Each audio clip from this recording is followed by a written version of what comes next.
보쌈부터 먹겠습니다. 네, 저부터 시작하자마자. 인사도 안 해요? 인사도 안 하고. 인사도 안 해요? 예. 감사합니다. 급합니다. 어, 매우 급해요. 이겁니까? 예. 네. 매우 급합니다. 예, 이게 그래요. 제일 예. 예, 자 여러분 관훈 라이트도 함께 하셨고, 네. 자 오늘 함께 나오신 분, 하셨고 예, 끝났어요. 벌써 다 끝내. 안녕. 안녕. 자 우리 친여 방송인 네. 정상근 기자 네. 나오셨습니다. 반갑습니다. 예, 네. 어묵이시죠? 네 네. 그렇습니다. 예. 1위. 네. 1위. 아니, 자, 1위 처음 해냈습니다. 봐요. 네. 조만간에 개파 하나 만들겠습니다. 예. 예. 네, 위력과 위세가 상당한 예. 정상근입니다. 자, 저도 네. 친여입니다. 여. 네. 예, 우리 저 아내를 너무 사랑하는 아, 예. 친여 갑자기 김용민입니다. 순간에 한 2초간 톤이 망설임이 있었습니다. 있었어요. 예, 예, 망설임이 예. 있었습니다. 아내분은 비남이라고. 아, 비남. 반남. 아, 비남 괜찮은데요? 비남이 안 비남. 같아요. 네. 알겠습니다. 예, 예. 자, 우리 이현영 에이커 나오셨습니다. 네, 안녕하세요. 예, 우리, 반갑습니다. 친남입니다. 네, 네. 예, 그래요.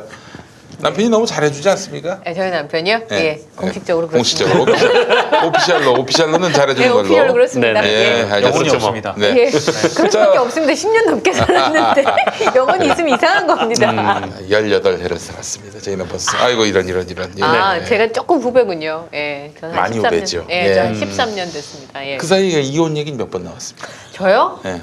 우리 남편 입에서는 한 번도 안 나왔던 것 같아요. 저는 수시로 기분 나쁠 때마다 전 이혼이라고 말하지 않고 너네 집으로 가라는 말을 자주 하고. 이거는 이혼의 의미가 아니죠. 아니요, 너네 집으로 가란 말이 더 무서워. 실제로 이혼이라는 얘기가 나옵니까?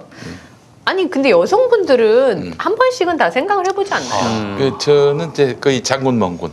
네네. 장군 저 먼군. 2012년에 총선 출마할 아, 때 그쵸. 그때는 아예 본인까지 다 사인하고 아, 이혼 이혼 서류를 내밀었어요. 총선 출마. 아, 전 서류까지 가본 적은 없습니다. 네, 예. 그까지는 못 갔어. 아. 10회밖에 못 살아가지고. 아. 예. 근데 저도 이제 먼군을 했습니다. 언제? 언제? 그 예전에 그때 총선인데 그 2016년 총선에 제가 이노근 씨 2012년에 경쟁자 네. 네네. 그 양반 낙선해가지고 축하 화환을 보냈습니다. 네. 축 낙선해가지고 보냈는데 그건 좋았어. 뭐 그냥 넘어갔는데 손석희 형님이 그 뉴스룸 맞아요. 뉴스룸에서 예. 앵커 저를 브리핑. 비난하는 내용에 아, 그랬습니까? 그러더니 전화가 와가지고 날 비난하는 거예요. 그래서 형수님이. 네, 그래서 막 뭐라고 하면서 손석희한테 가라고 그냥. 이게 먼군입니까? 예, 아니 이혼하자는 말도 했습니다. 예, 같이 아, 못 산다고. 예, 그러면 김용민 진행자를 위해서 선거를 자주 하면 안 되겠습니다. 그렇습니다. 네네. 선거가 예. 있을 때마다 가정에 불화가 있습니다. 이번 선거 잘 넘어가서 얼마나 다행인지 몰라요. 그러니까요. 예, 알겠습니다. 이번에는 아무런 없었죠. 자 이번이 네. 이번에 뭐 내가 선거에 뭐 근처도 간 게 없고 그러니까 자 그래요. 우리 민동기 기자 나오셨습니다. 안녕하십니까. 아유, 고맙습니다. 네, 무소속입니다. 네. 그래요. 이계파 들어가시는 거 아니고요? 아 지금 옆 동네에서 말이죠 이재명 지사가 나오는 그러니까요. 바람에 네. 지금 채팅방에 들어오는 사람들 수가 대단히 미진합니다. 네. 네. 아, 전화 좀 이런 하세요. 소리 같은 시간에 굉장히- 좀 하지 말라고. 우리는 이때 마음껏 먹어야 됩니다. 네. 지난번에 그 이재명 지사 판결 나기 전날에 제가 그 EJ 그 이동영 TV에 생방송 중인데 네. 전화를 했어요. 아, 전화를 전화를 했어. 아니 그 이튿날 그 재판 결과 놓고 라이브 방송하면 어떻겠냐. 그 제가 이제 이동영 TV에 나가는 것도 있는데 이제 그걸 얘기했더니 지금 라이브라고. 네. 라이브인 줄 모르고 전화했는데 라이브인 거야. 그래서 라이브 중에 전화를 자, 받아요? 분량 만들어 주셨네요. 예? 분량을 만들어 주셨네요. 아니야. 분량을 만들 필요가 없었던 게 해약이 됐습니다. 왜냐? 그렇습니까? 제가 그래서 그 김태현 기자라고 장영진 기자 같이 아주경제. 예. 네. 아니 김태현 기자 왜 거기 나가냐? 그 이동영이가 저기 장영진 기자를 나게 씹는다. 뭐 그런 저기 그렇게 저 장영진을 못 믿는다는데 그 당신이 거기 나가 뭐 하냐 했는데 나게 그것 때문에 노란 딱지가 붙었습니다. 그리고 이 영상에도 붙었습니다. 이 영상에도 그 얘기가 괜찮습니다. 나와버렸네요. 라이브는 비공개로 돌리고 라이브 비공개 편집해서 돌리고. 또 올라갑니다. 아, 예, 그렇군요. 그래요, 네. 여러분 네. 걱정하지 마시기 바라겠습니다. 대단합니다. 자, 그래요. 바로 착한 보쌈으로 이어가도록 하겠습니다. 네. 지금 이재명 지사가 저쪽에 나오는 바람에 지금 우리가 좀 장사가 안 되는데 어떡하죠? 다시 보기는 또 한 5만 10만 찍도록 노력합시다. 네. 아, 네.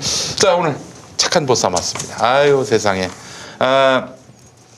최근 구매 후기 맛있습니다. 그런데 네. 맛도 맛인데 뒤처리가 더욱 쉬워요. 기름 튀는 게 싫어서 가끔 통 삼겹살 사다가 에어프라이어에 돌려서 먹기도 하는데 오. 기름 닦아내고 청소하는 게 맞아요. 번거로워서 번거롭죠. 잘 안 먹었는데 착한 보쌈 먹고 나서 착한 보쌈만 먹습니다. 또 하나의 구매 후기가 있습니다. 네. 주문했던 보쌈이 어제 왔기에 저녁에 양배추, 부추와 같이 쪄서 먹어봤습니다. 남편과 너무너무 맛있게 먹었습니다. 삼겹살을 좋아하지만 기름이 많이 나와서 집에서 자주 먹을 수 없었는데 기름기를 쫙 뺀 보쌈. 오. 정말 너무나 맛나더라고요. 다이어트를 해야 해서 밥은 같이 안 먹고 보쌈과 양배추, 부추, 깻잎, 양파에 싸서 배부르게 먹었습니다. 몸무게가 늘지 않아서 다시 주문하겠습니다. 그럴 필요가 없어요. 이건 이거대로 다 먹고 네. 비타샵 그린 스무디를 먹으면 됩니다. 그렇습니다. 네. 몸무게가 중이다 그러면 오히려. 네. 병 주고 약 주고 김용민닷컴의 모토입니다. 병 주고 약 주고. 자, 김용민닷컴 최고의 히트 상품 중에 하나가 바로 이 네. 착한 보쌈입니다. 너무 맛있죠. 특허받은 제조 방법인데 진공 상태에서 삼겹살을 재우고 숙성과 훈연을 거쳐서 저온으로 장시간 가열합니다. 삼겹살을 어떻게 재우느냐? 그거는 이제 방법이 있습니다. 뭐 자장가를 틀어준다거나 뭐 그런 건 설마. 아니겠죠? 아니에요. 그 저기 황칠나무로 만든 뭐죠? 예, 보낭칠 이노큐로 보낭칠 먹입니다. 이노큐. 아, 그 재우니까 네, 삼겹살을 물에 예, 타서. 수면제는 위험합니다. 네, 예, 네. 아, 예, 보낭칠 이노큐로. 예, 보낭칠 이노큐로 재워가지고. 예. 김용민 하이브 24시 비슷하군요. 네. 김용민 24시 나올 것 같아요. 네. 그러니까요. 이영애 24시처럼 광고로. 광고로. 남다른 소금을 씁니다. 해양 오염이나 중금속 걱정 없는 몽골 소금 이런 걸 암염이라고 하는데 암염을 사용해서 감칠맛을 더욱 높였고요. 좋은 고기를 사용합니다. 그러니까 번식용 어미 돼지 같은 이런 질 낮은 돼지고기가 아니라 질 좋은 고기를 사용해서 합리적 가격과 맛있는 먹거리 어느 것 하나 놓치지 않았습니다.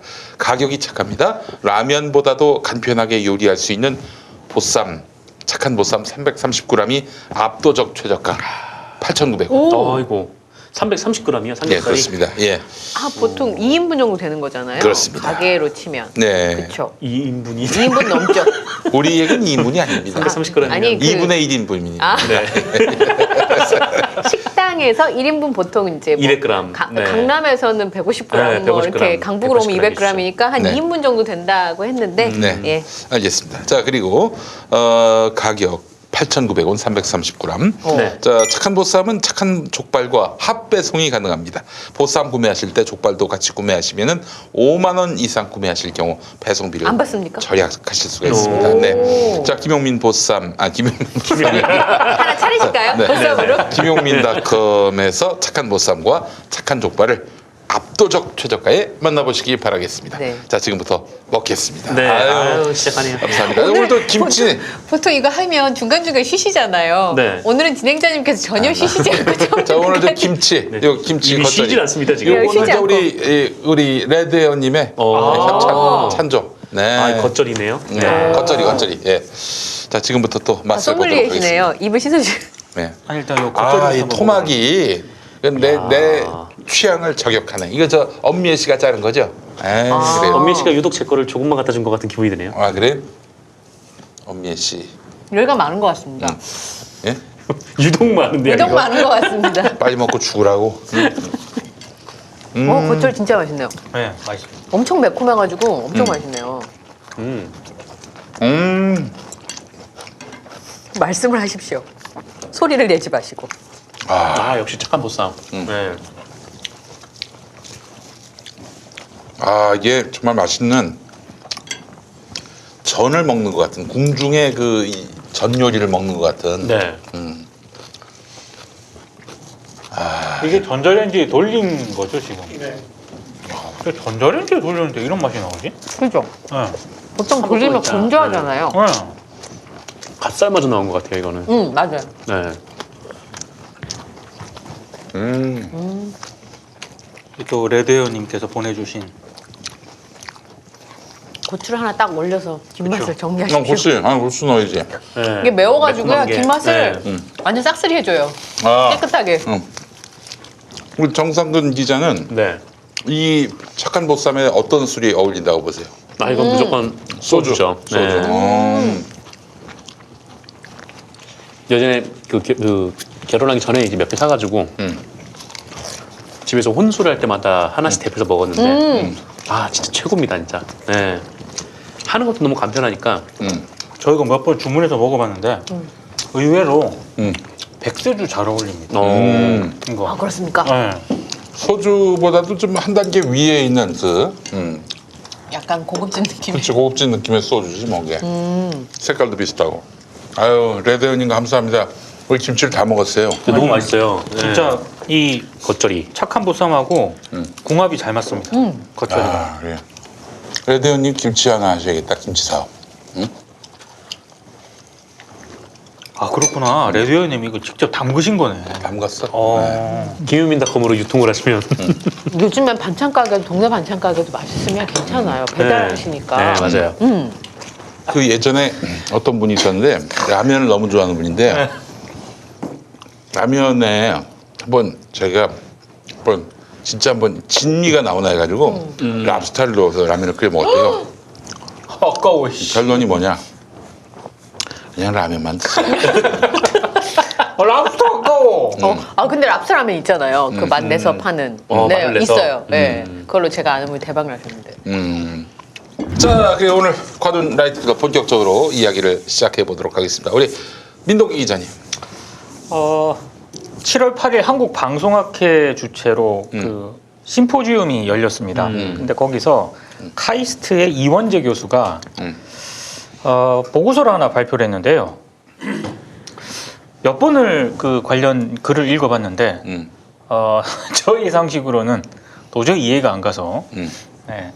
어떤 내용이냐면 KBS, MBC 공영적 형태죠. 공영방송. 그렇죠. 예. 그리고 YTN과 TBS 약간 뭐 공영방송 형태 준공영입니다. 이 방송사들의 21개 TV 라디오 시사 프로그램 고정 출연자 정치적 성향을 네트워크 분석을 통해 확인을 했다고 합니다. 네트워크 분석이 뭐예요? 뭐 그런 게 있습니다. 네.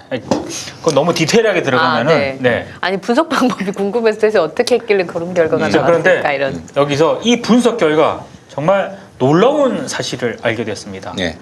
친여 게스트의 선두주자는 바로 정상근 선수로 저였습니다. 태어나서 철도 처음으로 1등했습니다. 이때는 처음 봐요. 정말 사실 이 그 연구를 자세히 접하지 않은 분들이 네. 아 그날 저에게 그렇게 많이 전화하셨습니다. 아, 그래요? 아 축하드린다고.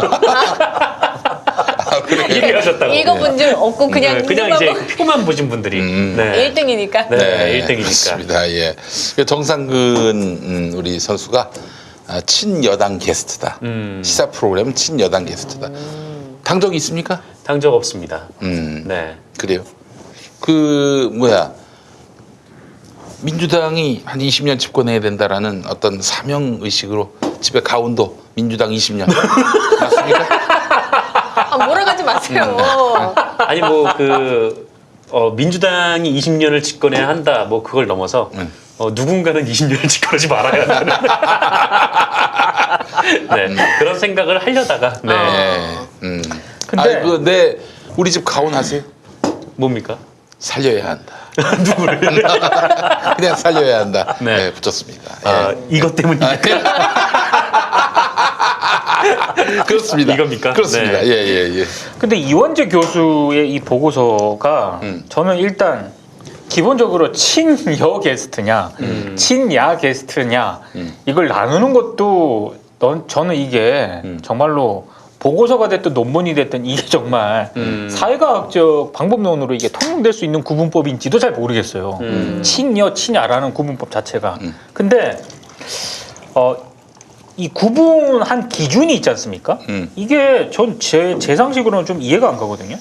일단 분류법에 대해서 세칭 친여 성향의 팟캐스트 출신 진행자인 김어준, 김용민, 이동형 이런 사람을 편향성의 지표로 삼았습니다. 그러니까 편향인 거예요, 이 사람은. 편향. 그냥 편향인 거예요. 친여 숙주. 그럼 저희 기생충이에요. 그렇지. 네. 네. 그래서 이들이 개인적으로 운영하는 방송 있지 않습니까? 네. 이를테면 김호준의 다스베이다, 이동영 TV, 심혁이 김용민 TV, 음. 친여 게스트예요. 아 제가요? 네. 이런 유튜브나 팟캐스트에 정기적으로 출연한 사람을 친여 편향이 있다. 이렇게 분류를 했다고 합니다. 아 그냥 여기 나왔다는 것 자체만으로 동의하십니까? 숙제인 거 분명합니다. 그게 뭐가 됐든. 아. 네. 그리고 저는 이게 좀 도저히 이해가 안 되는데요. 흔히 말하는 조국 사태, 윤석열 사태에 있어서 여권의 입장을 공개적으로 지지한 사람들도 친여 출연자로 분류했다는 겁니다. 근데 여권의 입장을 공개적으로 지지했다라는 이 지적, 이 주장이 뭘 얘기하는 걸까요? 아니 어떻게 이게 진영 간 입장 차이로 볼 수 있지 그걸? 그러니까요.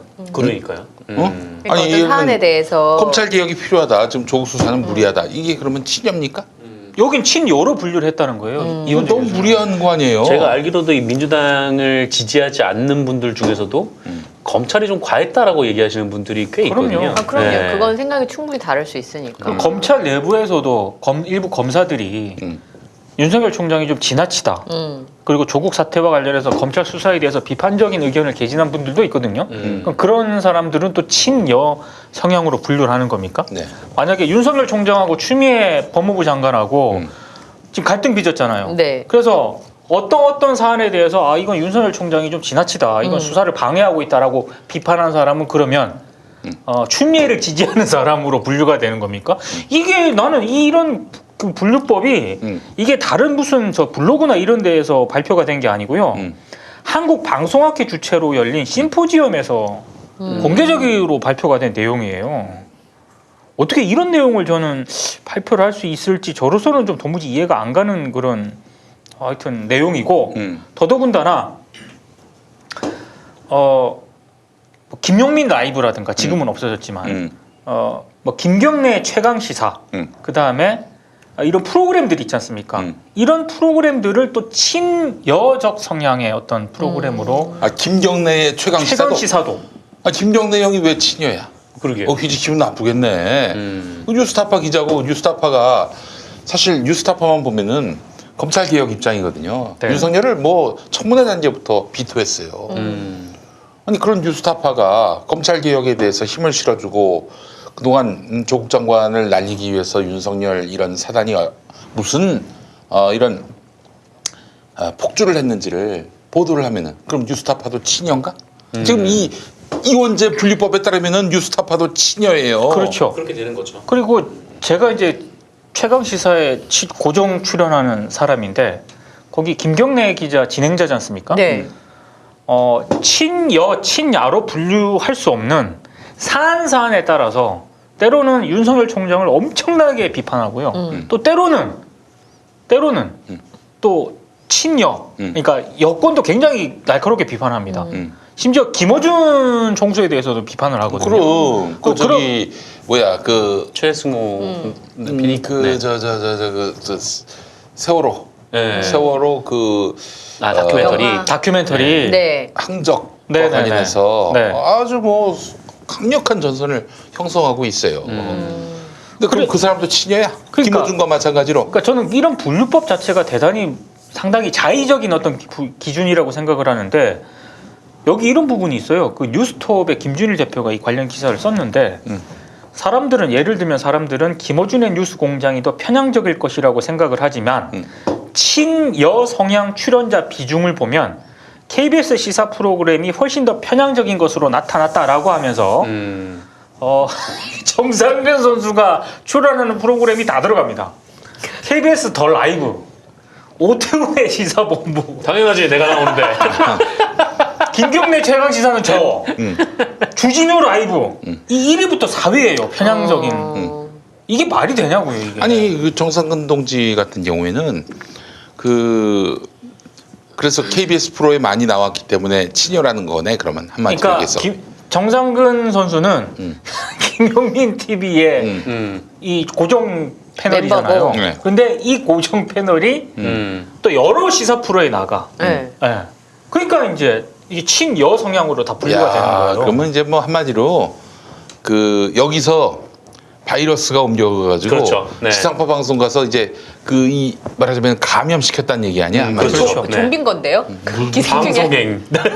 방송 부산에 계셔서. 여의도행 뭐 이런 거. 아니 무슨 이런 말도 안 되는 아니 학자의 이름으로 어떻게 이런 논문이 나올 수가 있어요? 나는 이거 지난번에 조선일보가 그 이준웅이라고 네, 서울대 교수한테 네, 그때 논란이 무슨 논문을 맡겼잖아요. 연구를 라디오, 맡겼잖아요. 네. 네. 그거보다 더 황당한데? 그래서 네. 저는 이걸 이제 뉴스톱에 김준일 대표가 썼는데 김준일 대표는 그나마 균형성 있게 기사를 썼어요. 그래서 김준일 대표는 이런 문제 제기를 합니다. 김어준, 김용민, 이동형 유튜브에 출연했다고 해서 반드시 친여 성향으로 볼 수 있느냐? 그건 아니죠. 이건 아니다. 그리고 친여로 분류됐다고 하더라도 실제 방송에서 이들의 발언이 과연 친여 성향이냐? 그러니까 굉장히 디테일하게 따져봐야 되는데 그렇죠. 이런 부분에 대해서는 굉장히 뭉뚱그렸다는 거예요. 그래서 그리고 조국 사태에 대한 입장이 반드시 친여, 친야의 기준이 될 수 있냐? 이런 반론도 가능하다. 이렇게 지적을 합니다. 자기가 생각했을 때 상식이고 정의라고 판단해서 나는 윤석열의 수사가 잘못됐다. 조국의 수사가 너무 과도하다. 당연하죠. 이런 입장 가질 수 있는 거 아니에요? 당연히 가질 수 있죠. 그게 어떻게 친여야? 왜 웃어? 네? 김용민과 정상근은 마르크스와 엥겔스 같은 그래요. 알겠습니다. 그래서 이런 부분에 대해서 이제 김준일 대표가 물었어요. 이원재 기자한테. 이원재 기자가 아니라 이원재 교수한테. 예. 근데 그 답이 저는 너무 충격적입니다. 조국 사태는 방송 출연자들의 정치적 성향이 극명하게 드러난 사건이었다. 이들 출연자들이 조국 사태 당시 했던 발언들을 참고했을 때 친여라고 분류하기엔 무리가 없다. 정상근 선수는 조국 사태 때 굉장히 어떤 개인의 구체적인 입장을 밝힌 적이 있습니까? 뭐 딱히 뭐 그런 적은 없죠. 근데 뭐 어쨌든 하여튼 네 그렇습니다. 아니 그때 이제 김용민 라이브 메일 브리핑을 했거든. 네. 메일 브리핑을 했을 때 근데 브리핑이었어요. 아니 정상근 선수는 아주 드라이한 있는 그대로의 그렇죠. 팩트만 얘기했어요. 뭐 자기 어떤 논평이나 입장을 얘기하지 않았는데 그래서 도리어 불만을 표시했다니까 정상근만의 시각으로 좀 한번 풀어주면 안 되냐. 그랬더니 정상근이 그때 뭐라고 했냐면은 출연료 협상을 다시 해야 된다. 아니 이 사람 칼 같은 사람이거든. 굉장히 기분이 되게 문제는 출연료였습니다. 네. 아니 위험수당을 줘야 될 거 아니야. 위험한 일을 시키면. 그리고 이원재 교수님이 무슨 제가 뭐 이렇게 엄청난 영향력으로 이제 방송계에서 막 이러는 줄 아시는 모양인데 저는 출연료가 싸서 많이 나가는 겁니다. 그리고 그냥 정상근 기자는 그 방송을 할 때 들으시는 분들은 잘 아시겠지만 브리핑도 잘하지만 위트도 좀 있고요. 이래서 맞아요. PD나 방송 종사자들이 봤을 때는 당연히 좋아하는. 탐나는 패널이에요. 그래서 여러 방송사들 제작진이 이렇게 캐스팅을 하는 거지. 이걸 많이 했다고 많이 출연했다고 해서 친여 성향의 어떤 프로그램, 친여 성향의 패널 이렇게 분류하는 거는 정말 단순한 거죠. 그리고 기본적으로 나는 헛웃음이 났어요. 여기서 신뢰가 다 무너졌는데 21개 이제 라디오 프로그램들, 텔레비전 프로그램들을 이제 분석했다는 거 아니에요. 고정 출연자. 거기서 21개 프로그램 중에 주진우 괄호 열고 김용민 괄호 닫고 라이브. 그러니까 이제 바로 난 그래서 처음에 이 조사가 내가 김용민 라이브 방송할 때부터 쭉 주진우 라이브로 지금 바뀌어서 방송되고 있잖아요. 이 기간 동안에 조사한 줄 알았어. 아닙니다. 야, 굉장히 광범위하게 조사했네. 오랫동안 조사를 했구나. 그러면 좀 믿을만 하겠는데 봤더니 조사 기간이 6월 1일부터 7월 4일인가요? 네. 보면 이미 나오신 뒤죠. 나는 2월에 그만뒀고요. 주진우 기자가 그 뒤로 이제 임시 진행을 맡았다가 5월 4일부터 자기 이름 걸고 주진우 라이브 했고 그리고 게스트가 싹 바뀌었어. 우리 정상근도 김용민 라이브 할 때는 매일 나왔는데 지금 어떻게? 일주일에 한 번. 일주일에 한 번. 네. 이렇게 됐어. 네. 저 출연진이 뭐 완전히 다 바뀐 건 아니지만 대부분 물갈이가 됐어요. 그러면은 나는 빼야지. 내가 왜 나와 거기? 그렇죠. 주진우 가로 열고 김용민 가로 닫고 라이브가 왜 나와 거기? 숙주니까.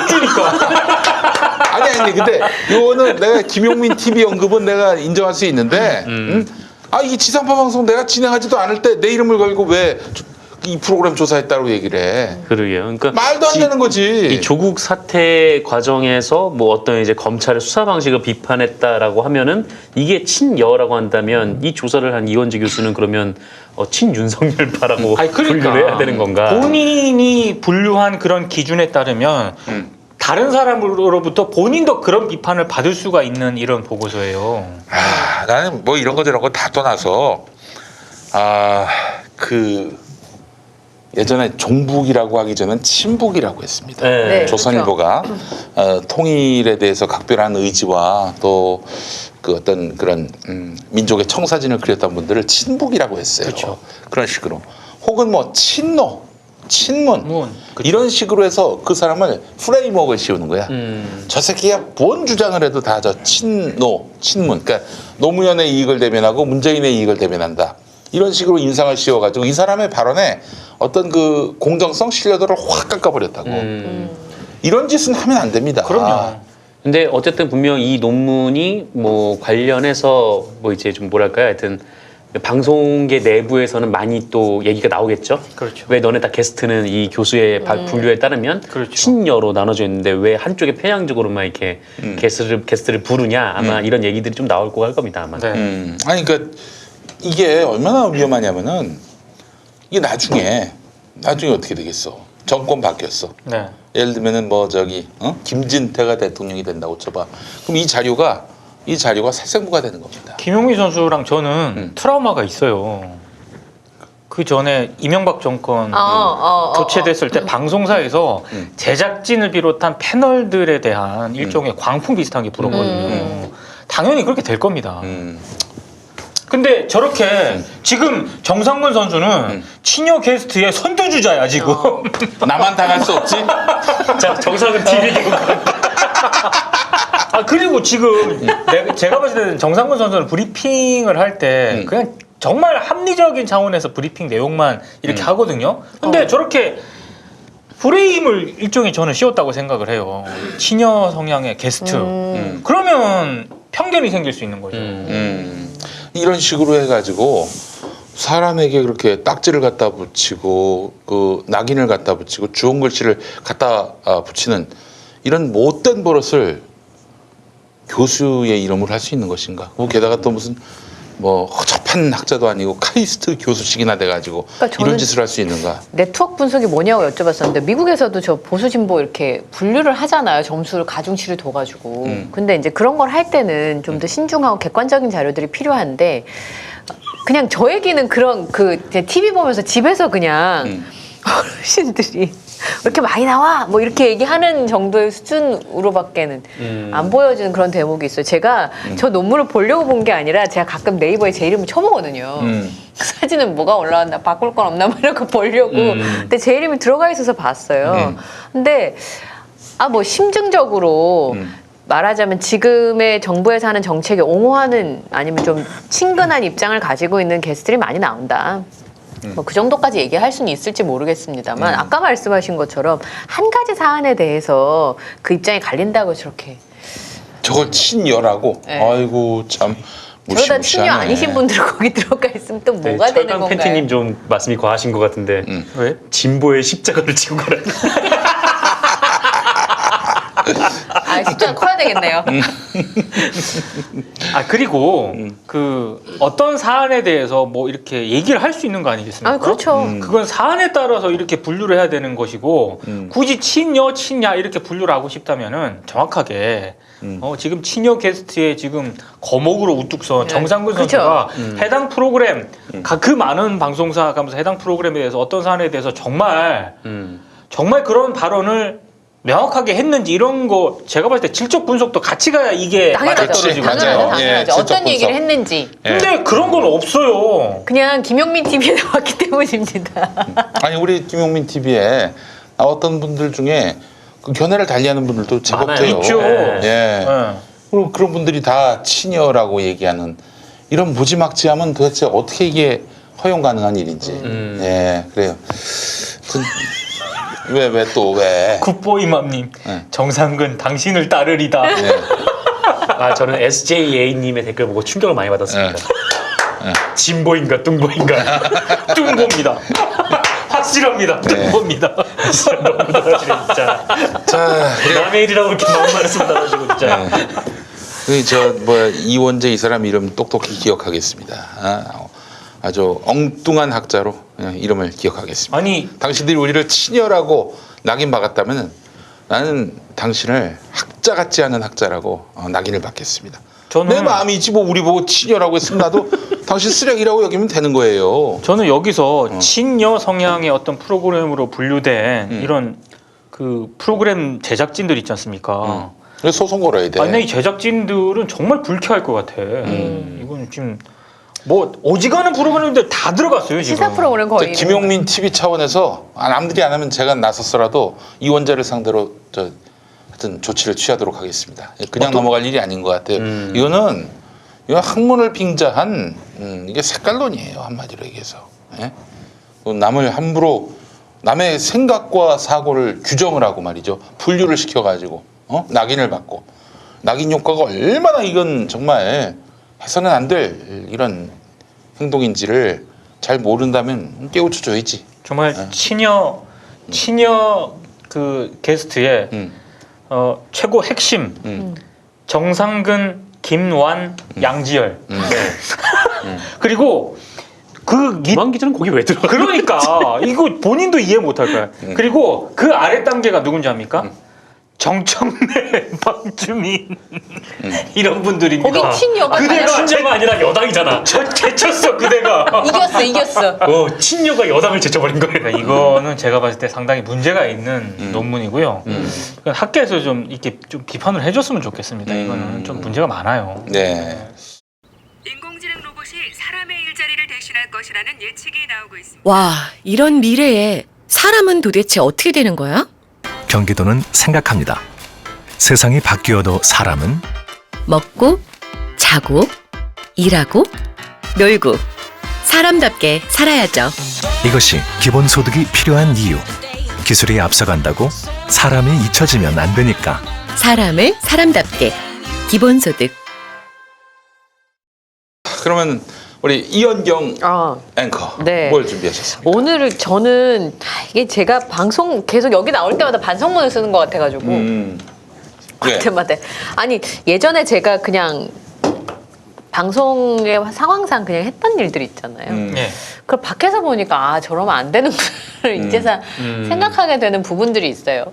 뭐 그 성향이나 이런 걸 떠나서 방송을 하는 내용 자체를 좀 더 깊이 있게 했어야 되는 거 아닌가. 저희는 매일매일 아이템을 소화하니까 저 심지어 90분 방송에 아이템 13개를 다룬 적도 있었어요.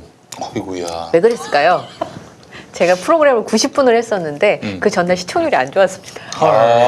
시청률이 좋지 않아서 저희 CP이신 본부장님께서 길게 말을 하면 시청률이 안 좋으니까 짧게 하라고 그래서 90분에 광고가 10분이었으니까 80분에 13개 아이템을 그럼 어떻게 이게 그거 소화가 어떻게 되지? 해요? 그러니까 하나의 질문 하나씩 게스트 4분 모시고 이제 그렇게 한 적이 있었습니다. 근데 너무 웃긴 게 너무 이상했는데 시청률이 그 전날부터 잘 나온 거예요. 그래요? 그래서 그 다음은 10개 뭐 이렇게 했던 적이 있었는데 80분에 13개면은 한 개당 한 7분, 6분? 그 네, 정도밖에 안 7분, 돼요. 6분인데 보통 말길게 하시는 분은 혼자서도 5분을 하시거든요. 그러니까요. 네, 그러니까 이제 한 분한테 질문 넘어가고 막 이렇게 넘어가는 경우가 있었는데 사실은 이제 프로그램을 하다 보니까 종편 프로그램 왜 그러냐 이렇게 얘기하시는데 그럴 수밖에 없는 게요. 제가 지난번에도 말씀드렸지만 아침에 아이템을 정하고 그 출연자들도 당일날 바뀌는 경우도 굉장히 많아요. 그렇죠. 네, 아이템을 하다 보니까 부적절해서 연애 아이템 많이 하는데 정치평론가 그날 섭외 많이 돼 있으면 아침에 전화 바꾸기도 하고 그러거든요. 그러다 보면 이제 나와서 이제 소화하는 멘트가 함량이 좀 떨어질 수밖에 없는 그런 부분들이 좀 있어요. 그러니까 이게 아마 그랬을 거라고 저는 생각을 하는데요. 그 박원순 시장 사망 소식이 밤 새벽에 알려졌잖아요. 네. 11시 넘어서. 그러니까 그 다음날 아침 프로그램은 준비가 다 안 돼 있었을 거예요. 그림도 그렇고. 그래서 종편 프로그램 중에서 제가 있던 채널 A에 아침 프로그램을 하면서 나왔던 내용들 얘기를 좀 해볼까 합니다. 사실은 누군가가 극단적인 선택을 했을 경우에 그걸 다루는 게 참 어려워요, 진행자 입장에서. 왜냐하면 할 수 있는 얘기가 별로 없고 그리고 심도 있고 내밀한 얘기들은 소화하기가 어렵잖아요. 정보가 없는 상황이니까. 그렇지. 네. 그러다 보니까 출연자분들이 이제 질문하는 입장은 괜찮아요. 어떻게 생각하십니까? 이렇게 물어보고 나는 빠지면 되는 상황이에요. 근데 오신 분들이 어떠한 부분을 적절하게 이야기할 것인가를 사전에 이제 주의를 주지 않으면 약간 문제가 생길 수 있어요. 저는 그런 경우를 너무 많이 당했었거든요. 그러니까 출연자가 그 얘기를 할지 모르고 질문을 했다가 이제 일이 일파만파 커져서 벌점을 아주 세게 맞은 적도 있고 이제 그런 경험들이 있어서 그게 이제 트라우마였었거든요, 사실. 근데 이번에 박원순 시장의 그 극단적인 선택과 관련된 얘기를 하면서 아마 출연자들이 실수를 좀 하신 것 같아요. 우선 그 운구 장면이 시신 운구 장면이 모자이크 처리 안 된 상태에서 계속 나가는 거예요. 아 그래요? 네, 그러니까 그림이 사실은 모자이크 처리도 안 했어요? 네, 그러니까 그렇게 나가는 경우가 이제 그대로 이제 이렇게 뭐 흐림 처리를 했어도 그 운구 장면이 막 그대로 나간다든지 이런 일들이 너무 많았던 거예요. 이 장면은 아까 말씀하신 것처럼 이제 그 말하자면 그 흐림 처리가 되어 있는데 이 모자이크 정도가 있거든요. 이렇게 하고도 안 보이는 정도가 있고 사실 이렇게 블러 처리만 살짝 된 경우가 있었는데 그렇다 하더라도 그 장면을 너무 자주 보내줄 수밖에 없는 이제 어떤 측면에서 그러냐면 그림이 없어요. 네. 사실 그날은 수색 그림 말고는 PD 입장에서 쓸 그림이 없는 건 맞는데 그 시신 운구 장면을 계속 보내주는 게 과연 적절한가 이런 부분들이 개념이 있었고 없어, 개념이. 예. 아유, 정말. 그리고 이제 진행자 입장에서는 사실은 분석할 수 있는 내용이 별로 없잖아요. 밤에 벌어졌으니까. 네. 그러니까 들어온 정보를 자세하게 설명해 주게 될 수밖에 없는 거예요. 그래서 예를 들어서 언제 시신이 도착한 상황이다. 그리고 운구의 상태, 시신 운구 과정은 어땠다. 이렇게 자세하게 설명할 수밖에 없는 측면도 사실 있어요. 정보가 없으니까 방송 시간은 나가야 되고 그리고 그 내용은 되게 많이 들어와 있지 않은 상태니까. 근데 이날 그 김형주 전 국회의원이 추정을 이제 하면서 말할 수밖에 없는 거예요. 김형주. 김형주. 이 양반 원래 열린 우리당 네. 국회의원인데 네. 요즘 많이 저쪽으로 갔더라고. 거의 요단강 건너기 일보 직전이에요. 그 몇몇 그런 사람들이 최근에 좀 보이더라고요. 종편에 종편 네, 나갔더니 종편에 나오는 사람들 네. 중에서. 그냥 친야가 됐어. 그러니까 이분이 이렇게 얘기했어요. 실제로 최종 어떤 심경을 한 것은 휴대전화를 껐을 때가 최종 결정으로 보인다. 마지막 휴대전화 신호가 잡힌 게 3시 반인데 어쩌면 어느 지역이 좋을 것인지에 대한 생각을 가지고 그러니까 본인이 결행이라 할지 생각을 하면서 어느 지역이 좋을 것인지에 대한 생각을 가지신 게 아닌가 이렇게 추정하는 대목을 한 거예요. 그러니까 진행자가 이제 깜짝 놀라서 사망 원인과 이유는 단정할 수 없다 이렇게 얘기를 하긴 했지만 사실 그런 상황에서 아니 그딴 얘기를 왜 하는지 모르겠어요. 이렇게 되는 거예요. 그러니까 제가 있을 때는 진행은 해야 돼요. 들어온 정보는 한정적이고 그리고 이건 정말 이슈가 일 수밖에 없고 제가 시청률 검색을 해보니까 최근에 시청률 중에 이날 시청률이 가장 좋았더라고요. 그러니까 관심이 있었던 대목은 맞았던 거죠. 밤에 벌어졌는데 아침 뉴스를 보신 분들이 없으니까 아침 뉴스에 새 정보를 갖고 싶었던 거예요. 근데 정보가 별로 없으니까 진행자는 질문을 하고 출연한 출연자들은 추측성 발언을 이어갈 수밖에 없는 그런 상황이긴 한데 이게 이제 죽음과 관련된 문제이기 때문에 좀 더 신중했어야 되는 거 아닌가. 근데 저도 진행하면서 그런 거 신경 쓸 겨를 없이 방송했었거든요. 심지어 이게 제가 부끄러운 얘기인데요. 제가 있던 프로그램은 아니었습니다만 종편 초창기 0.몇% 시청률 경쟁이 있었습니다.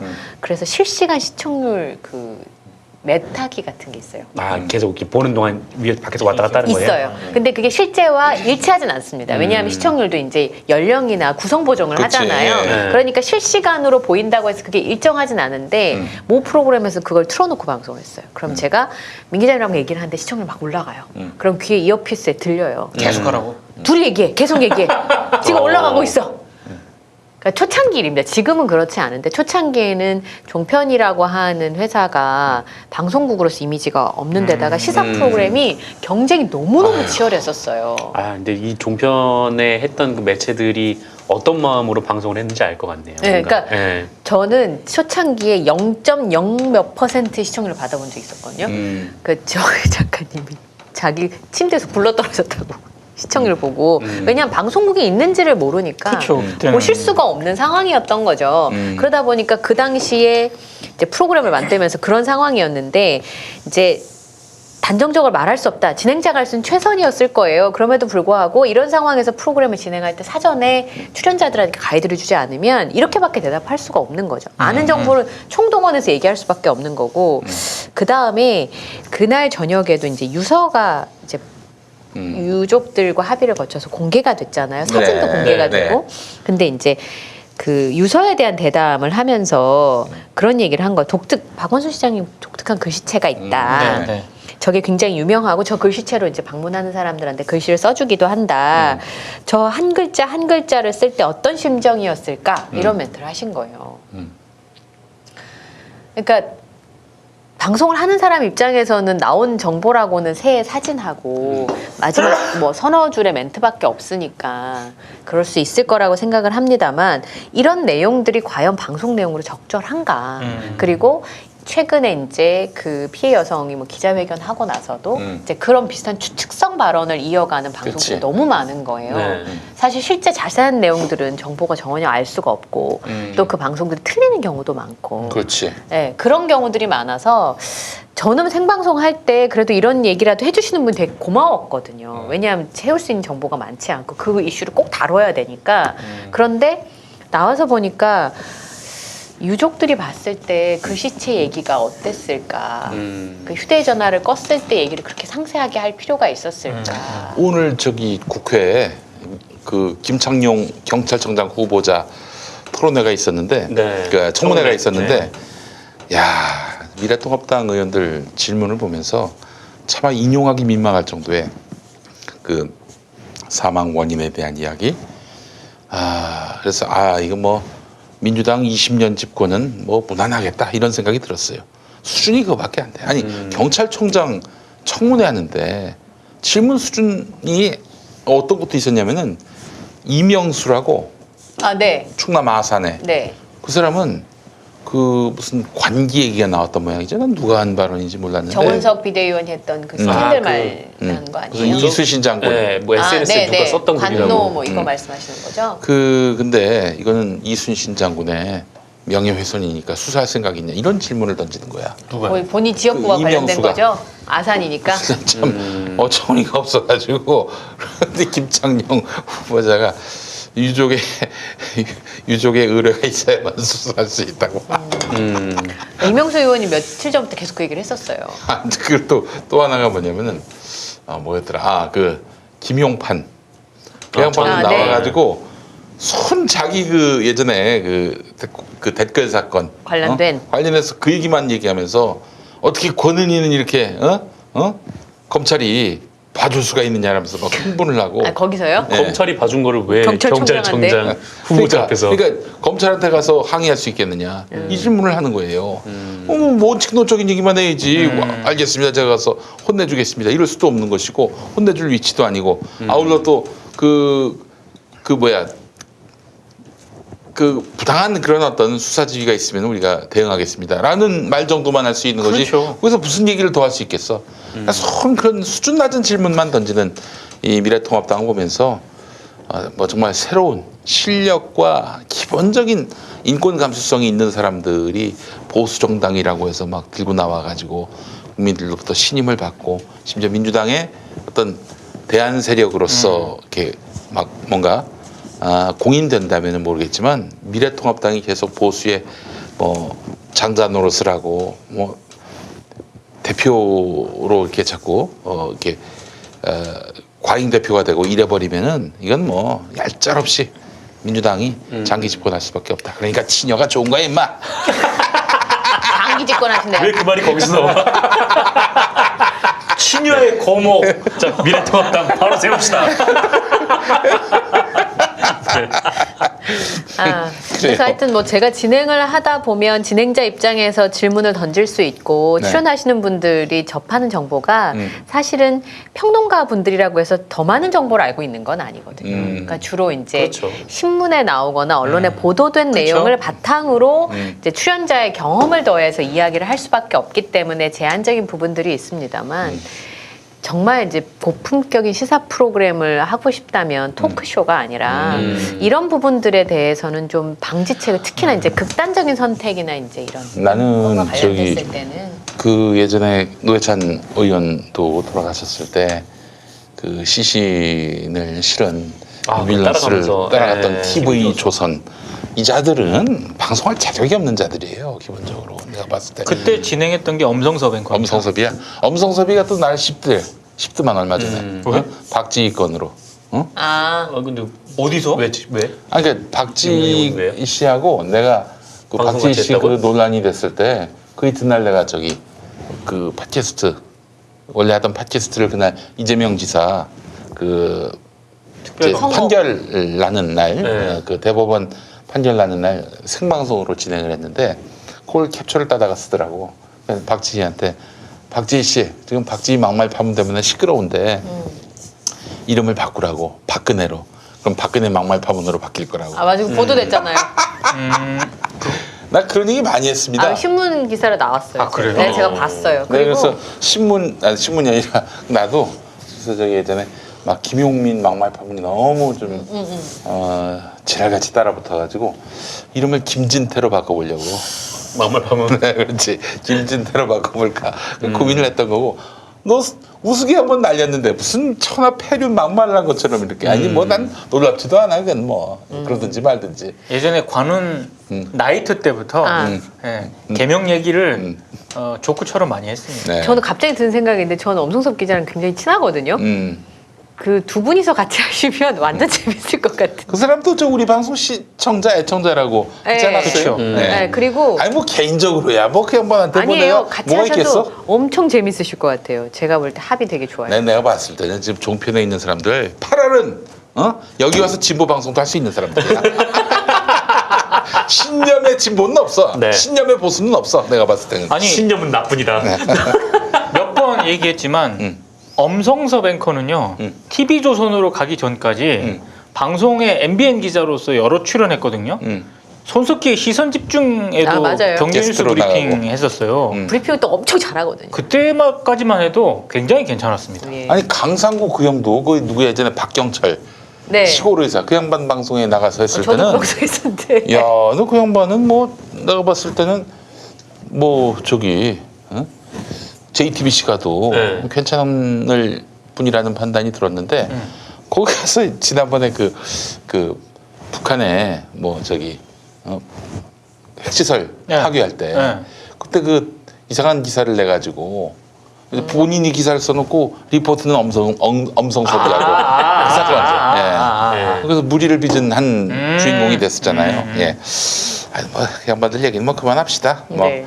하여튼 뭐 제가 봤을 때 하여튼 이런 부분에 있어서는 제가 경험이 있어서 그래요. 그러니까 한번 모 여성 연예인과 관련된 사생활을 다루는 뉴스를 제가 진행을 하고 있었는데 여론 어떻게 돌았냐면 저런 나쁜 X가 있냐 이런 여론이 완전 돌았었어요. 아이와 관련된 문제여가지고. 그래서 다 이제 그렇게 다루고 있는데 저희 이제 그 CP께서 그 13개 하시라고 했던 CP께서 저를 부르셔가지고 이 앵커도 애 키우는 엄마 아닌가? 그러시는 거예요. 그래서 예 맞죠? 그랬더니 다 욕을 해도 애 키우는 엄마는 애하고 엄마 사이에만 있을 수는 일이 있어.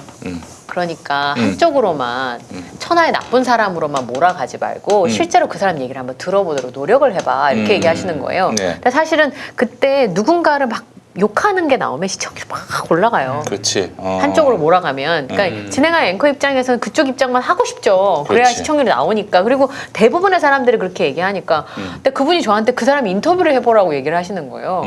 그래서 전 좀 억울했어요. 저한테만 이렇게 십자가를 그랬는데 정말 계속 전화하고 하다가 정말 인터뷰가 됐어요. 근데 얘기를 들어보니까 또 그만한 사정이 있는 거예요. 그래. 네, 그러니까 판단은 시청자분이 하시는 거고 양쪽이 얘기를 들을 수 있도록 해주고 그럼. 또 그 천하의 나쁜 사람이 되어 있을지라도 그 사람에게 넘으면 안 되는 선이라는 것들도 있잖아요. 그럼. 그러니까 언론에 있을 때는 한쪽이 맞는 것 같아요. 어떤 사안에 대해서 약간 여론이 정해지면 그쪽이 맞는 것 같아 자꾸 그쪽으로 달리게 되는데 그런 부분들을 제가 그때 참 반성을 많이 하게 됐어요. 그 저기 박지희 씨 건도 사실은 박지희 씨가 얘기했던 거는 뭐 4년 동안 뭐 했냐 이게 아니야. 아니에요?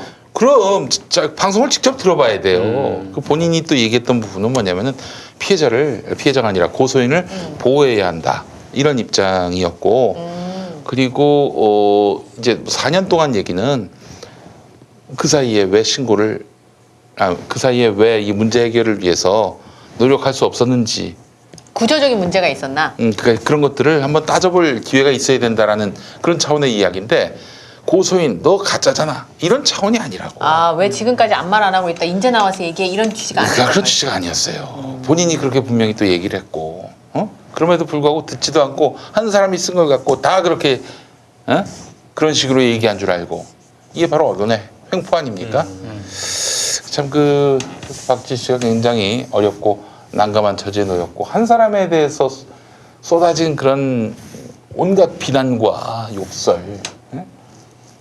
이게 참 우리 사회가 너무 불성실해요. 한 사람에 대해서 판단할 때 너무 안타깝고 그 박 시장과 관련해서도 제 입장은 그래요. 고소인이 아직 입장만 내놨고 구체적인 이제 증거를 제시하지 못해서 문제가 있다는 얘기가 아니라 일단 그분은 이 증거를 내밀기 힘든 사안에 대해서 이제 증언을 한 만큼 그 결과를 진상이 나올 때까지 지켜보자라는 게 제 입장이고 그때까지는 보호를 하자라는 입장이고 그 이외에도 선을 넘어서는 안 되겠지만은 여간 그런 차원에서 보호를 해야 되는 건데 아니 근데 이거에 대해서 돌아가신 분에 대해 애도를 해도 아니야 애도 전에 자살을 해도 가해 또 애도를 해도 가해 그렇잖아요. 심지어는 침묵을 해도 가해. 이거 뭐야 이건? 이 종교지 이게 무슨 이게 사람에 대한 예의일 수 있겠어요? 저 새끼는 진상 규명 할 것도 없어 나쁜 새끼이기 때문에 저 새끼는 죽여야 돼 그냥 파묻어 버려야 돼 이거 아니에요 한마디로 얘기해서 우리가 그 진상을 파악하기 위해서 최선의 노력을 하고 그렇게 해서 그 나온 결과를 갖고 정확한 진실을 규명할 수는 없더라도 윤곽은 나올 거 아니에요. 그때도 아니고 지금 일방의 주장만 갖고 그냥 그래도 돌아가신 분인데 자기 생을 완전히 절멸시켰는데 그런 분을 이렇게 쓰레기로 모는 것이 과연 그게 적절한 것인가? 난 돌아가신 분에 대해서 애도하는 것도 인권이라고 보는 김어준 총수 입장에 대해서 동의합니다. 예. 제 생각이 잘못됐나요? 아니요. 잘못했다고 하지 않죠. 뭐라 그럴까요? 어쨌든 고소인이 있는 거고 그런 상황인데 이게 고인을 추모한다라고 해서 어떤 실제로 이제 가해가 있었다고 해도 그 가해를 옹호하는 거라고 볼 수는 없거든요, 사실. 그렇죠. 예, 그러니까 고인에 대한 추모 그리고 지금 이제 피해를 주장하고 있는 이 고소인에 대한 뭐라 그럴까 하여튼 일종의 이제 보호 이 부분을 다 우리 사회가 좀 같이 좀 안고 가야 되는 건데 단지 이제 단순히 고인을 추모한다고 해서 그것이 이제 가해에 대한 옹호로 좀 이렇게 비치는 것은 좀 적절하지 않다라고 이거 생각합니다. 아니면 이거잖아요. 네. 지금은. 그러니까 그 여성에 대해서 얘기해도 이렇게 보이는 거고 추도하거나 애도하는 거죠. 사실 슬퍼하는 거지. 네, 애도하는 것에 대해서도 이렇게 보이는 거고. 그리고 또 하나 어떤 내 편이 아니고 저쪽 편 사람 같아요. 그 사람의 의견이 너무 과도하고 지나쳐. 그걸 딱 코터를 따가지고 저쪽은 다 그런 생각을 하고 있다. 이런 식으로 나오면 곤란해요. 예를 들면은 고소인을 보호해야 된다라는 입장과 박 시장에 대해서 그분의 삶을 부정하지 말고 애도하자. 이런 입장을 같이 가질 수는 없습니까? 이게 너무 과도하게 침묵해도 가해다라는 말이 바로 그거는 공존할 수 없다라는 생각을 가진 사람들 머리에서 나온 거라고 난 봐요. 그러니까 모든 게 언론의 책임이라고 이렇게 규정을 할 수는 없지만 이번 사건과 관련해서 어떤 문제 해결을 꼬이게 만들고 갈등을 현존에 있는 것보다 더 부추기고 대립시키고 이런 역할을 언론들이 주도적으로 하고 있는 건 이거는 부인할 수 없는 것 같아요. 그러니까 그건 전 좀 안 했으면 좋겠어요. 누군가의 몇 사람의 의견이 전부의 의견인 것처럼 글쎄 얘기하는 말이에요. 거. 네. 그러니까 그거는 좀 안 했으면 좋겠다는 생각이 좀 드는 게 저도 같은 생각을 했던 게 저는 사실 솔직히 말씀드리면 서울시 홍보대사를 4년을 했거든요. 아 그래요? 네, 오. 그래서 박원순 시장을 그러니까 시장님을 되게 가까이서 많이 봤어요. 저희 꼬마랑 사진도 찍고 이랬었으니까. 그러니까 개인적으로 저는 그냥 한 명의 시민은 아니고 자주 뵀으니까 장례식장에 가고 싶었어요. 근데 가도 되나? 그게 혹시 그 여성에게 그렇게 느껴질까? 이런 생각을 하게 되더라고요. 그리고 이제 저는 장례식은 다녀왔는데 여성이니까 사실은 저는 선생님보다는 좀 더 그 여성이 말 못할 세월들이 더 많지 않았을까. 여성이기 때문에 느끼는 소외감들이 사실 사회에서 사회생활하면 있거든요. 그러니까 그 여성이 뭐라 그럴까요? 좀 더 상처 입지 않는 방식으로 모든 일을 좀 그러니까 효율성이 아니라 상처 입지 않는 방식으로 좀 느려도 가야 된다 이렇게 생각을 하는데 이런 얘기를 동시에 할 수 없는 거예요. 그러니까. 네. 그러니까 뭐 좀 뭐랄까요 어떤 한쪽에서는 계속 마치 이 가해가 사실이 아닌 것처럼 이렇게 주장하시는 네. 분들도 있고 그러니까 그런 물론 주장이 이제 커지면 진상을 좀 이렇게 네, 얘기를 좀 봐야 해봐야겠지만 근데 어쨌든 그렇게 얘기하는 분도 있고 또 어떤 분은 뭐 성폭행이 뭐 대수라고 이렇게 얘기하는 분의 SS 피드도 내가 봤고 근데 그거를 이제 언론에서 앞에서 뽑으면 이제 그렇게 되는 거잖아요. 그것도 이제 굉장히 부적절한 조선일보의 일이죠. 방식이 항상 그런 거예요. 누구도 대표할 수 없는 그런 그 어떤 일원의 어떤 한 사람의 주장을 갖고 저 친여는 친무는 이런 식으로 대표성을 막 부여한단 말이죠. 그 의도하는 게 결국에는 분열, 갈등 이런 거죠. 그러니까 뭐 지난번 방송에서 얘기를 했는데 가장 이 문제를 꼬이게 만들 수 있는 그 집단은 저는 언론이라고 보는데 그래서 말을 좀 아꼈으면 좋겠다라고 지난 방송에서도 얘기했거든요. 뭐 기대는 안 했지만 말 안 아끼잖아요. 계속 지금 그리고 약간 심증을 가지고 이제 기사를 쓰니까. 그렇죠. 예. 일단은 우리가 진실에 한 발짝도 다가가지 않은 상황이기 때문에 지금은 좀 냉정하게 지켜봐야 된다. 지금 좀 냉정하게 보는 게 뭐 큰 죄입니까? 맞아요. 뭐 큰 허물이에요? 냉정하게 기다렸다가 판단해도 되잖아요. 제가 그래서 늘 하는 얘기가 뭐 조국 장관 때도 그랬고 윤미향 의원의 그 정의연도 그렇고 한 몇 달간 지켜보고 그때 판단하자. 안 늦는다 그런다고. 뭐 지금 평론 안 한다고 사람이 뭐 무지하거나 혹은 뭐 무식하거나 이렇게 비춰지지 않는다. 냉정을 기해서 이 사안을 바라보자라는 주장이 뭐 잘못됐나요? 답답합니다. 예. 자, 그래요. 오늘 뭐 하여간 좋은 이야기를 해주셨고 이동재 기자 구속 어떻게 생각하세요? 대화는 나눠본 적 있어요? 이동재 기자랑 방송은 했었죠. 제가 신입 기자 교육 때 들어갔었으니까요. 예. 저는 진실은 잘 모르겠습니다만 좀 마음이 쓰이는 두 가지가 있어요. 뭐예요? 하나는 이제 사실 언론에 나오는 기사만 가지고는 이면을 알 수가 없잖아요. 그렇지. 그래서 제가 뭐 꼭 방송에 쓰려고 하는 건 아니고 궁금해서 제가 있던 전 직장이니까 전화를 해서 물어보면 채널 A에다가 네, 뭐 아니면 제가 아는 지인들한테 물어보면 다 답이 똑같아요. 모르겠어. 모르겠어. 네, 어떻게 되는지 모르겠어. 어떤 특정 그룹 그게 뭐 이 경영자층일 수도 있고 뭐 이제 뉴스를 다루는 부서의 그 최고위 그룹일 수도 있고 어떤 특정 그룹이 정보를 독점하고 있다. 그러니까 이렇게 봐야 사내에서도 되겠는데, 예. 크게 정보를 알고 있지 않은 것 같다는 느낌을 좀 받았어요. 근데 그건 뭐 한 2달 전이니까 지금 좀 바뀔 수도 있었는데 그냥 이제 동료 기자들은 되게 안타까워하는 상황이에요. 왜냐하면 다른 걸 다 떠나서 동기가 이제 그렇게 됐으니까. 그리고 저는 사실은 채널 A가 저한테 되게 의미가 큰 직장이었어가지고 좀 안타깝습니다. 사실은. 그리고 정말 그랬을까? 실체적 진실을 좀 알고 싶어요. 저는 다른 걸 다 떠나서. 근데 어쨌든 이 이동재 건 같은 경우에는 채널A가 진상조사까지 했는데 뭐 지금 와서 이렇게 돌이켜 보면은 진상조사를 통해서 뭐를 한 건가? 결론이 뭐예요? 그러니까 채널A의 진상조사위의 결론은 개인적인 일탈이다 이런 결론인가요? 모르겠다요, 모르겠다. 아 모르겠다. 모르겠다. 아니 그러니까 그럴 수밖에 없는 게 수사권이 없는데 어떻게 알아 그거를? 그 양쪽에 주장하는 사람들은 그 입장이 첨예하고. 그러니까 나는 지금 뭐 서울시가 무슨 진상조사 한다는 것도 말이 안 된다고 생각해요. 그거는 우리 사회의 합의된 규범이 있잖아요. 그 바로 법입니다. 법에 맡기는 수밖에 없어요. 법이 뭐 모든 진실과 정의를 다 독점할 수도 없고 또 모든 또 이 가려진 흑막이 있는 사안들의 진실을 밝혀낼 그런 능력이 있다고 볼 수는 없겠지만 그래도 강제로 진실을 파악할 수 있는 권한이 부여된 거 아닙니까? 유일하게. 그렇죠. 그럼 거기다 맡겨야지. 왜 무슨 서울시가 진상조사를 하고 채널A가 진상조사를 해. 채널A 진상조사는 한마디로 쇼였지. 우리는 상관없어요. 우리는 몰랐어요.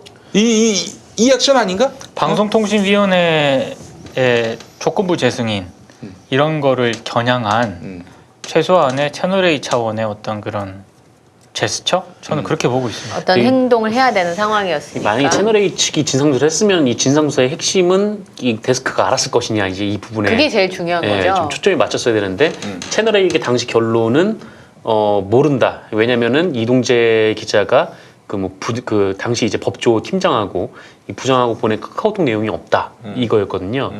그런데 아무것도 드러나지 않았는데 이 담당 팀장, 그러니까 법조 팀장한테 정직 6개월이나 때려버렸어요. 이 상대 직장인으로서는 거의 해고 다음 수준의 징계. 해고 아니 전 정직 단계. 6개월 해고 전 단계죠. 뭐 나가란 네. 얘기니까. 거의 뭐 그 수준의 징계인 거고 이 사회부장한테도 지금 정직 3개월 때렸거든요. 상당히 중징계가 그쵸. 나왔는데 정작 개입한 흔적은 없다라고 얘기를 해버린 좀 그런 상황이었던 거고 그러니까 도의적인 책임을 지라는 건가요? 관리의 책임? 그 뭐 도의적인 책임이었으면 뭐 그냥 뭐 정직 한 1개월이나 아니면 감봉 정도로 끝났겠죠. 6개월이면 실제로 관리의 책임 정도가 아니라는 말씀이신 거죠? 회사에서 그렇죠. 느끼는 건. 해고의 전 단계니까. 근데 대체 왜 이런 6개월에 뭐 회사가 마음대로 뭐 주는 거긴 하지만 뭐 양형 기준이 있는 것도 아니고. 근데 왜 이렇게 어떻게 이렇게 중징계를 줬는지 이 부분이 좀 밝혀져야 되는 거고.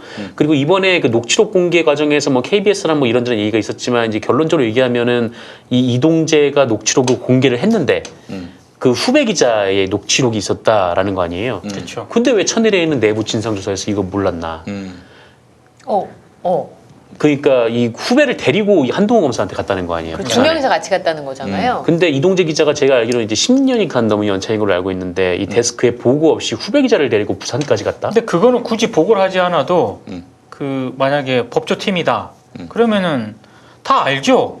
이를테면 나랑 만약에 정상근 기자가 누구 어떤 검사를 만나러 부산을 내려가는데 네. 그 팀이 모릅니까 그거를? 아니, 그러니까 그게 숫자가 많지도 않거든요.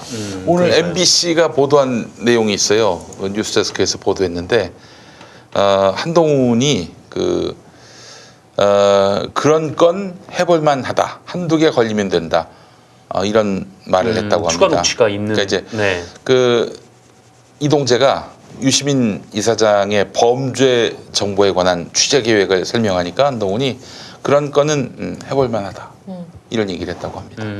말 다 했지 뭐. 아유 지금 뭐. 저는- 아니 왜 이동재가 구속됐겠어? 구속된 이유가 뭐 그냥 지금 KBS의 보도 내용 정도 갖고 구속영장을 저는 발부했겠어요? 아닙니다. 아니지. 그러니까 법원에서 영장이 나왔다는 건 법원에서 이거 강요 미수지 않습니까? 예. 강요 미수에 대해서 법원에서 상당한 근거가 있다라는 판단하에 영장을 발부했다라고 하는 것은요.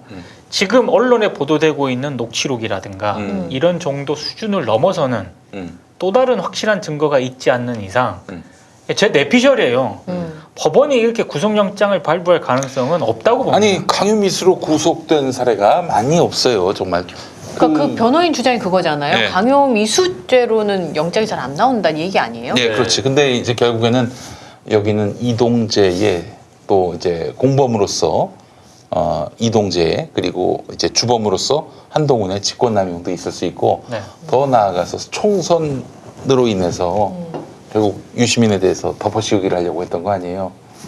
결국 선거법도 연관지을 수 있겠다. 아, 다른 범죄 혐의에 대한 소명이 어느 정도 있었다는 말씀이신 네. 거죠? 그리고 지금 모든 논의가 이런 어떤 법적인 그런 쟁점으로 가고 있는데 저는 사실 언론 뭐 이렇게 신문이나 방송에서 왜 그 얘기를 안 하는지 잘 모르겠는데 정상근 기자도 그렇고 저도 그렇고 출입처가 있었고 출입처 취재원하고 대화를 일상적으로 하지만 지금 언론 보도를 통해서 공개된 그 녹취록 있지 않습니까? 이동재 기자하고 한동훈 검사장이 나눴던 네. 부산에서 그 나눴던 그 녹취록 그 공개된 거 네네네. 그런 식의 대화를 하는 기자와 취재원은 제가 알기로는 별로 없습니다. 거의 없습니다. 그거는 그래요? 그러니까 기자와 출입처를 가진 취재원 사이의 단순 관계를 넘어서는 관계여야 그 정도 대화가 가능한 거죠. 그렇지. 누가 그런 대화를 합니까? 그러니까 기자들이 이 부분에 대해서 침묵하고 있어요. 네. 자, 알겠습니다. 뭐 하여간 한동훈에 대한 구속영장이 나온다면은 둘이 공범이다라고 볼 수 있는 것이고요. 그쯤 되면은 채널 A는 허가 취소돼야 돼요. 그렇죠. 검언 유착이 심각한 사실상 상황이죠, 심각한 뭐 규명되다시피 한 건데 그래서 영장이 발부되기까지 했다. 그때는 방통위가 큰 고민할 것 없이, 큰 고민할 것 없이 그냥 정리를 해야 되고 그 전에 그 저기 뭐야 경력증명서 많이 떼놓으세요. 아 중요한 겁니다. 네, 중요한 아니 거예요. 그냥 김용민 TV에서 쭉 써주세요. 아 그래? 알겠습니다. 예. 아니요, 그래도 중요한 거예요. 미리 떼놔야 돼요. 있잖아야 돼. 아, 저는 이제 경력증명서 쓸 라인 티났습니다. 아니 나중에 공직 가거나 뭐 그럴 수도 있는 아이고 거야. 설마요. 그럴 다음 리가 정권 없네. 때 저쪽으로 넘어갔을 때.